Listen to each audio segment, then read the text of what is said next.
Okay, I'm going to read an excerpt from my novel, Yams Do Not Exist. This part is called Mädchen Among the Mennonites. Around the time Farinata had reached a short-lived equilibrium, the redux fell into his lap.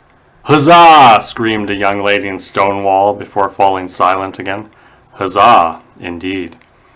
Getting to a nunnery or even a cloister was simply not in the cards for cet enfant maudit, so he settled on a bucolic summer in an apartment at the Mennonite University, where long strolls, according to Rousseau, would revive his rather addled sensorium and discreetly cuspidor his Pavlovian reaction to shinier aspects of the material universe. If he happened to cross paths with a student, rather than kick up any dirt on Flink the Mennonite, that student of Rembrandt whose commercial success with genre art was like a slash at the canvas of his former teacher, Farinata would wag a finger and give him or her a mild lecture on the biblical significance of grasshoppers, citing their beneficial metaphoric and gustatory usage. Not that he could avoid his reputation as a complete pest when he was the first to be defeated by a clingy pair of cycling shorts. The first! To his credit, where he had once clambered after beauty's dozy blink, now he turned tail and did a runner, given half a chance. Really, it adds nothing to our tale that our laureate of little things had once penned a very similar sentiment upon a serviette that ended up wiping an enviable mouth whose owner abhorred gossamer-winged posy to the point of making snoring noises whenever it threatened her slumberous life, which was, to speak her truth, one continual woot after another. "You there, you will no longer go a-courting, clambering after fatal peignoir, open to every suggestion, save this one.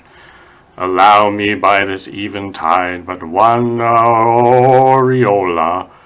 Hey, you there, you will no longer raise your eyelids from my quizzical bulk, stunned by that hobbling hook of the unrequited."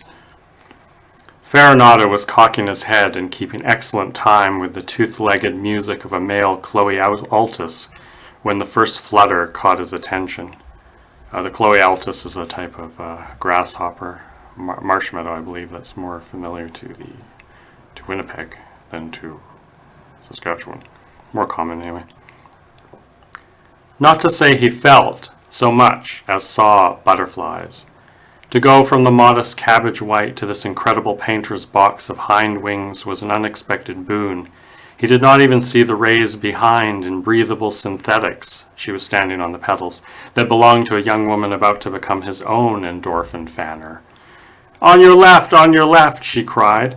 She managed a passing joust that dislodged the spore-ridden cadaver of a rare species of grasshopper and narrowly avoided the white admiral flapping awkwardly in the middle of the gravelly route of their lives.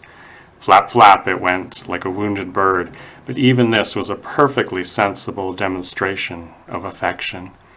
By now it was common knowledge that Farinata was looking for a place to hang his hat in the peg, and what is more, he had taken refuge in a light wood.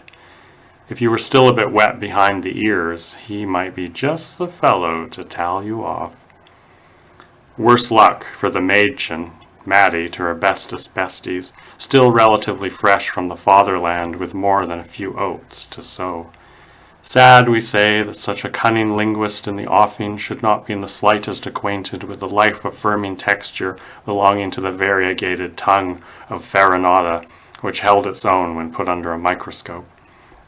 Sad, we insist, to think of each soul wriggling in a wet paper bag, because there had never been a better time for such an exceptional Fraulein to gloss him right down to the roots of his supercilious being. Natural light streamed in through the large windows of her workplace and became a bit epiphanical, please not fanatical, until a mere snatching of scripture was transfigured into the following gibberish for anyone within earshot. "So this is how I was enchanted by an ass."